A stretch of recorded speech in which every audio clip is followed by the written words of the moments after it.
Today we're discussing the impact of COVID-19 on the tourism industry in 2020. Tourism is one of the world's largest industries worldwide and in some countries main source of GDP.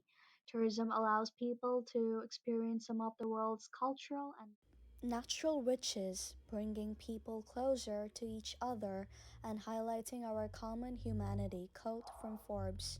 Tourism is more than just visiting a city. It's where you will stay, what you'll eat, what you'll do, and so on.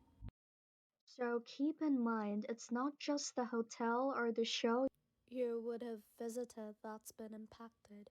To begin showing the impact, let's talk about numbers. Here, as you can see, the job availability difference in 2019 and 2020 in the first chart. In the second chart, the number of industrial layoffs due to COVID are shown.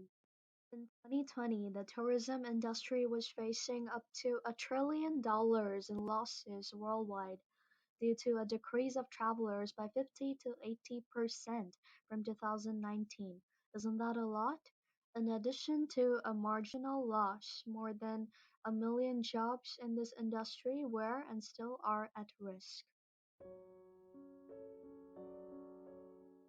The Tourism Industry Association of Ontario states the tourism and hospitality sector is the motivation for economic growth, worth more than $36 billion.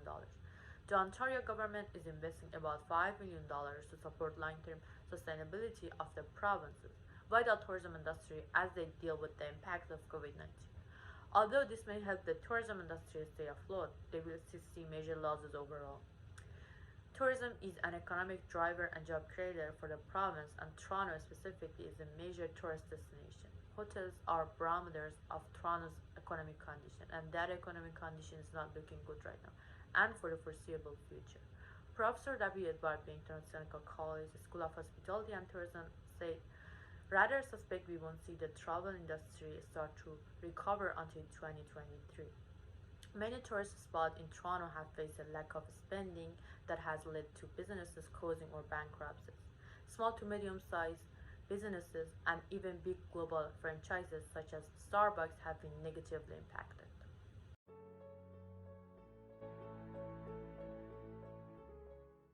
Italy was the first European country where COVID-19 hit hard in the early stages, and is also the fourth most visited country in the world every year, so the impact was particularly large and devastating here.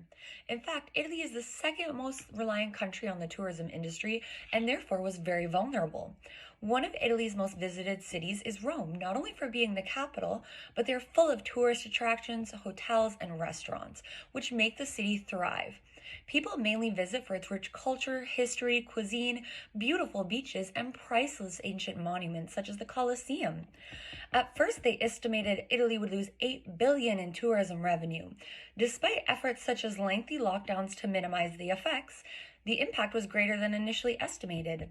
Many of Rome's tourist spots have slowly reopened, but travel between regions is still not allowed. Despite reopening, millions of people are still without employment, and businesses are floundering in debt to survive 2020. With all these travel restrictions and mandatory quarantines, many tourists are opting to stay home rather than visit Rome.